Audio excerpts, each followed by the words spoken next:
자, 여러분 오늘도 안녕하십니까. 크립토토마토 인사를 전해드리고 있습니다. 오늘은 좀 흥미로운 소식들 몇 가지를 들고 와봤는데요. 일단 첫 번째로 XRP 가격 보게 되면 22센트로 주저앉은 그런 모습을 보여주고 있습니다. 조금 올라갈만 하면 폭삭 주저앉고 올라갈만 하면 폭삭 주저앉는 그런 모습을 보여주고 있는 XRP인데요. 첫 번째로 준비를 해본 소식은 이 XRP 움직임에 관한 것입니다. XRP 불 플래그가 XRP 가격 상승을 견인할 수 있다라는 짧은 분석 관련된 기사입니다.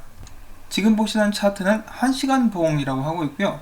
50 이동평균이 100 이동평균보다 위에 있다.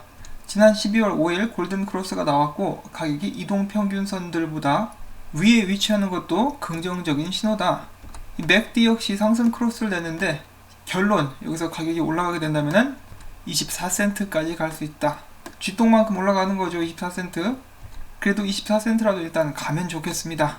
자, 그 다음에 IMF에서 2019년 12월에 공개를 한 그런 문서라고 하는데요. 공공기관이냐 민간 기업이냐 돈의 미래는 이라고 이야기를 하면서 최근에 스테이블 코인들이 많이 발행되고 있는 것, 그리고 전체적으로 CBDC 국가 발행 디지털 화폐죠. 그런 것에 대해서도 이야기를 해주고 있으면서 이런 디지털 화폐의 발달은 국제 송금에 큰 이득을 가져다 준다. 그리고 스테이블 코인에 대해서 그들은 좋게 이야기를 해주고 있습니다.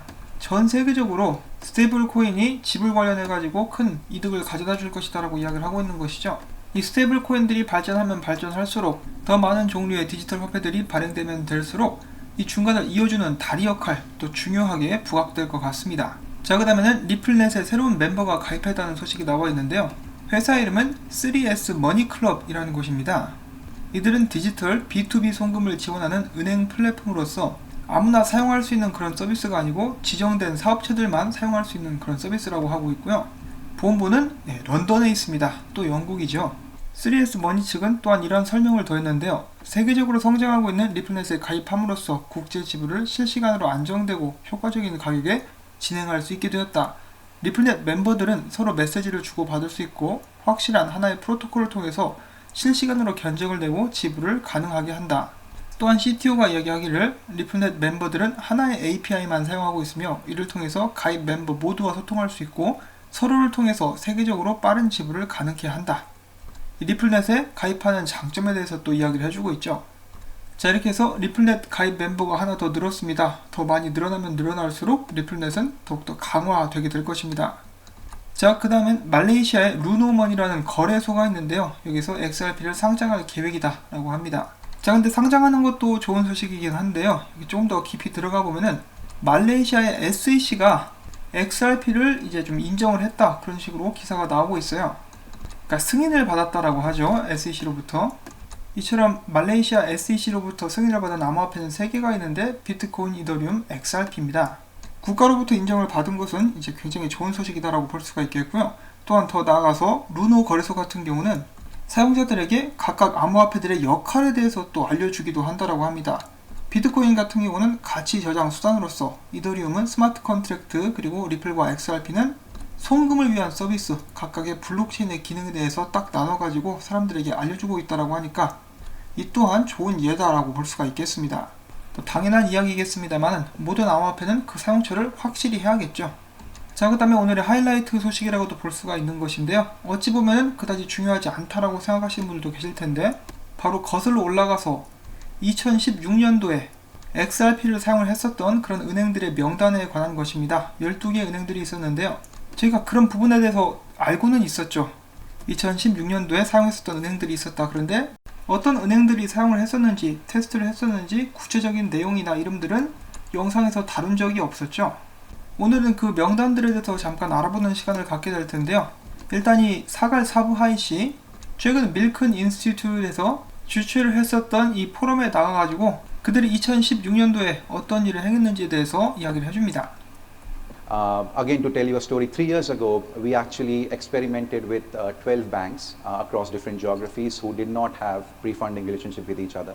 We gave them a bunch of digital asset called XRP and asked them to use it to see if it works for cross-border payments as a bridge currency.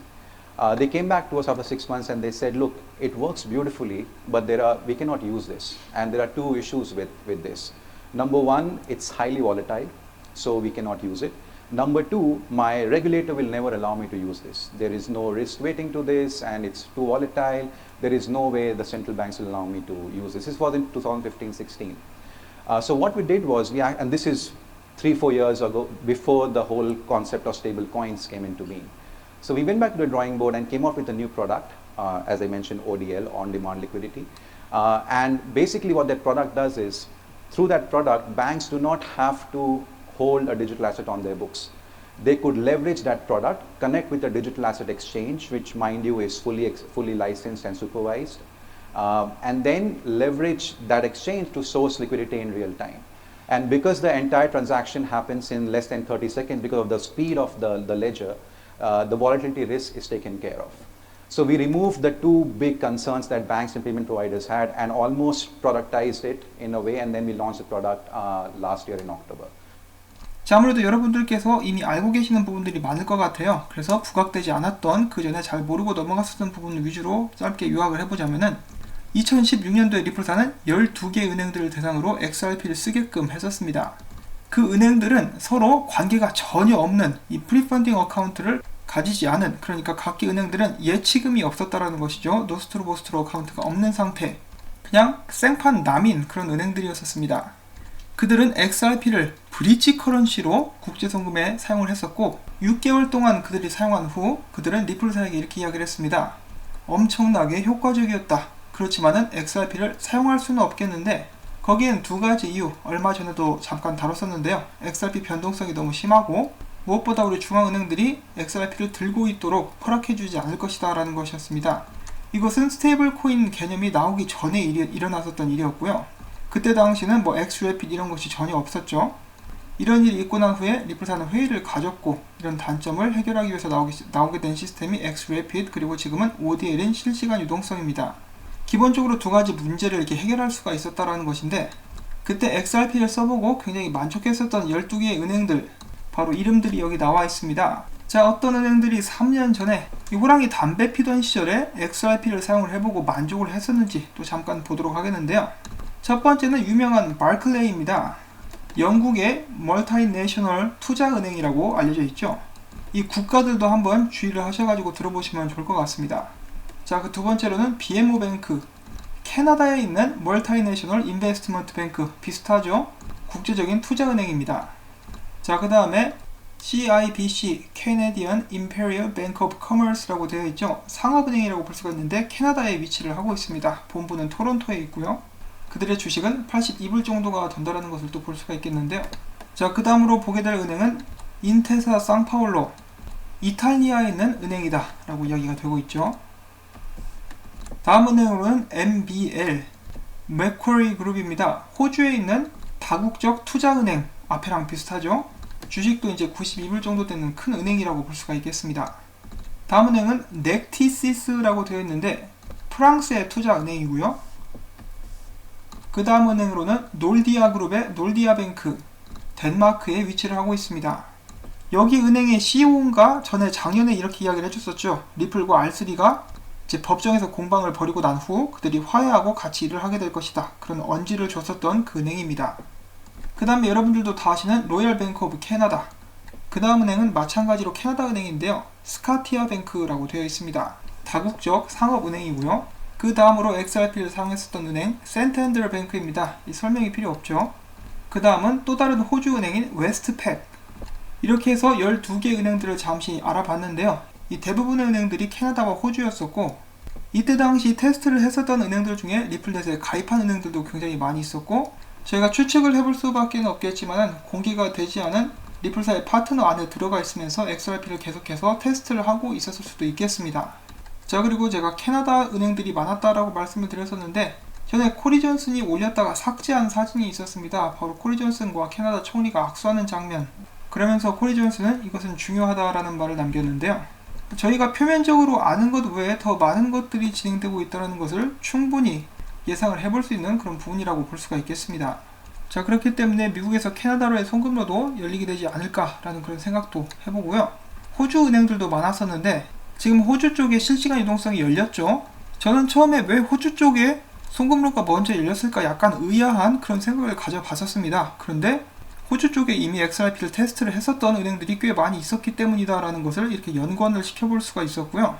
내년에 이 송금로가 더욱더 확장하게 된다면은 이 은행들이 본격적으로 나서가지고 발표를 하고 XRP를 사용하게 될 그런 가능성도 있지 않을까라고 그렇게 한번 희망회로도 한번 돌려봅니다.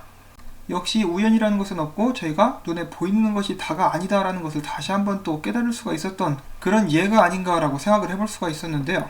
이런 은행들, 12개의 은행들은 전부 다 XRP를 써보고 굉장히 만족해 했었다라고 이야기를 하고 있고, 또한 최근에 계속해서 사업을 확장해 나가고 있는 센텐들 뱅크도 여기 일원이었었기 때문에 제발 좀 그만 감추고 나와서 2020년도에는 우리가 쓴다라고 당당하게 이야기를 해주는 그런 한 해가 될 수 있기를 바라봅니다.